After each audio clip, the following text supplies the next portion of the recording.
Hey everybody, it's Jason Blaha here, and today I thought I would discuss with you guys one of the common topics that comes up. It came up the other day in a video, one of my current events videos, and someone said, Jason, what do you mean dumbbells don't fix left or right imbalances? And they don't, and this is something I make a video on periodically, but it's one of these that needs to be refreshed, and people need to understand that, because I'm not saying that dumbbells are bad or dumbbells don't have their uses, because dumbbells, particularly with certain exercises where you're trying to get a stretch reflex or things like that, you can't always easily get with a barbell. Dumbbells absolutely have a place. So I'm not being anti-dumbbell in this. What I'm saying is that dumbbells cannot and will not fix left to right or unilateral imbalances that are created with a barbell. And in fact, I'll go so far as to say that the person who created it with a barbell, had they used dumbbells for the same exercises, would probably have an even worse imbalance. Now, up front, people need to remember you probably don't have an imbalance, right? I have an imbalance that's visible, and it is not a fixable imbalance. Like people notice, Jason, your left bicep's smaller than your right. That's right. A chunk of my bicep was physically cut out by a doctor, and I saw it sitting on the table. Okay, I have permanently lost muscle fibers that I cannot magically regrow, so therefore I have an imbalance. The odds that most of you guys have some sort of aesthetic imbalance, who are chasing this whole aesthetics thing because you're doing the bodybuilding thing, you're not an athlete, you're not performance-based, is probably in your head. I guarantee you there's at least an 80% chance that you're imagining it. It's the way you stand, the way you pose in the mirror. It probably isn't real. It's in your head, and no one knows, no one cares. And putting special efforts in to fix that probably isn't true. Now, if you want to see if you really have an imbalance, you can use a dumbbell or a one-legged or one-arm movement to test a strength imbalance, and that could be indicative of a real imbalance. But what we should be concerned about is strength imbalances. Now, strength imbalances we only care about from an injury perspective. Because if you're not a competitive bodybuilder, literally no one on the face of the earth is going to notice or care that your left or right pec or tricep or delt is 3% smaller than the other, right? No, at no point in history ever has a guy been walking down the beach who looked good, has any girl or guy stopped and looked at them who thought they had a good physique and said, but you know what? That muscle on the left side is a 1/16 of an inch smaller than the other. Right? No one's going to notice. No one's going to care. It is literally almost a mental illness to obsess over something like that if you are not competitive in a way that requires you to be. Like, you should probably just go see a therapist at that point instead of worrying about fixing that. You'll be better off for it. So over to the point, though. Strength imbalances, though, that can be a problem. And so how do we develop these imbalances? Well, through compensatory strength. Grinding, straining, taking sets to absolute failure, using spotters to do so. That's one of the ways that we do it. And I'll give you a perfect example. Take the bench press. You got the bench press here, right? You're benching, one side comes up more, and you slide to the side on the last rep. Okay, what just happened? The stronger side had to do more work because you didn't do a set that was within your limitations, and you did this grinding thing to where you shift to one side. Okay, that happens with a barbell. It's not because of uneven loading. It's an even weight on both sides. Look, if you have 225 on a barbell, how much does the bar weigh? 45 pounds. You guys do know the biggest chunk of that weight is on the collars. Those collars weigh more than the bar in the middle. Right? The collars on the ends, on the outside of your hands that are pretty far away from your hands, weigh more than the bar in the middle. And then you have all those plates stacked on the side. You have rings for guides. You can keep it balanced, right? You can keep it balanced. In fact, the barbell, because your hands are fixed, you can't have one side can't do this or that either. The barbell actually has less potential for imbalance because it can't do this. Right? Because if one side moves over, both sides have to move over. So all we do when it becomes a compensation issue, what do? We shift. We have to physically shift to the side. But you see it in gyms every day. So people will say, so why do people get the imbalance? Because they shift and slide to the side.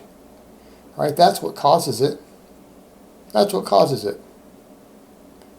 With a dumbbell, it's so much easier for things to do this. So if you have a compensatory strength issue because you're grinding and straining and other things, and the range of motion sometimes is more ambiguous, because with a barbell, when it comes down and touches chest, you're there. With a dumbbell, sometimes we can get lower on one side more than the other. The stronger side can get a deeper stretch. The stronger side can slide in such a way to where it does more work. You're going to develop the imbalance even worse. So people will also say, well, I can do more reps with my other side. Well, why would you do that? Why don't you just train balance and balance everything out? In other words, you probably have an imagined imbalance anyways. So, I mean, a perfect example, like for me, you guys see me doing one-legged split squats. I do those after my heavy squatting, right? I do it after on my max squat day. I just lead with the weak side. And then I replicate it on the strong side, because why would I need to do more? Don't you want the strong side to grow also? I mean, if you're going to do a smaller exercise like that, let's say I'm doing that for quads, I still just use a barbell. But why would you want the weak side to do more work? No, you want the strong side to grow. You're doing those smaller exercises as a secondary movement to induce additional hypertrophy that's easier to recover from, right? Why wouldn't you just let the weak side go to failure and then the strong side replicate it so it continues to grow at an even pace? In other words, the weak side will catch up on its own.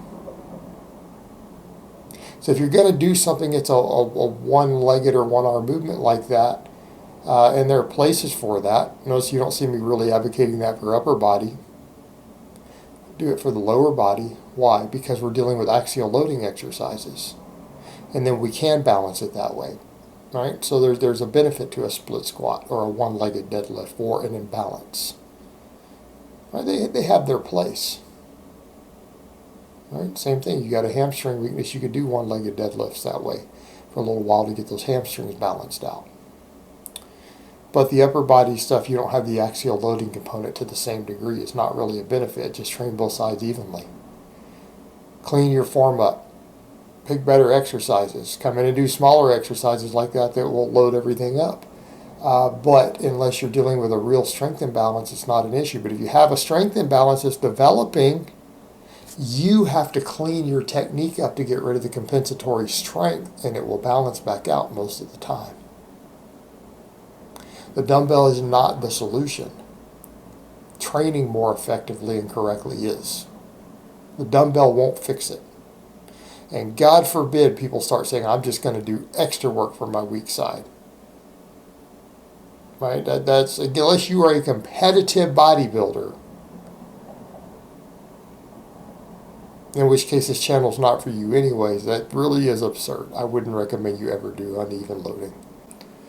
So you really don't want to do that, because it still comes down to the issue of you're now allocating a lot of recovery resources towards that area, and what ends up happening is that you're going to end up understimulating things. You're going to end up understimulating your strong side, and you could end up with overuse injuries on the weak side because you're now exceeding maximum recoverable volume or ingraining motor patterns excessively. Right? That isn't a solution to these problems. That's not a real solution either. Not a real solution. What I would generally suggest, if you've got a weakness that is becoming apparent, your first solution is to clean up your form. Right? Your first solution is to clean up your technique. Your second solution is to find smaller movements that can allow for larger amounts of workload, whether it's a split squat or some dumbbell tricep extensions or some band tricep extensions. Right? Something that's going to allow you to get a larger training stimulus in there, but it's going to be more balanced. And the other big one too is that, let's look at one of the other things, let's do just use more explosive training. And as funny as that sounds, people say, well, how will that balance it out? Because if you look at a lot of the data on compensatory acceleration versus slow movements with a mind-muscle connection, compensatory acceleration tends to just recruit everything maximally. And everything is being recruited maximally, and it removes your ability to just grind through something and shift your form over because you don't have time to, because everything's exploding. That will also fix some of the imbalances as well. So there is your other solution to look at, is like, are you lifting the weights as quickly and explosively as possible using external cueing? If you are, that is going to help dramatically correct imbalances as well, because if you look at the different muscle involvement and the data that looks at that, compensatory acceleration tends to just cause everything to contract maximally. So when you do it for a bench press, your pecs and your triceps get more work and they recruit more effectively than if you would focus on squeezing and everything. So that's your other big one too. A lot of times it's the slow controlled movements that people are trying to do that create the imbalances and allow for the side shifting and compensatory strength more. And it's simply put, you can't do it and everything just gets recruited maximally, which means everything gets loaded evenly when you go over to a more explosive style of lifting. So compensatory acceleration is also a valuable tool for doing this. Alright guys, well that's really all I have to say on that today. I hope it's been informative, and I will talk to you guys next time.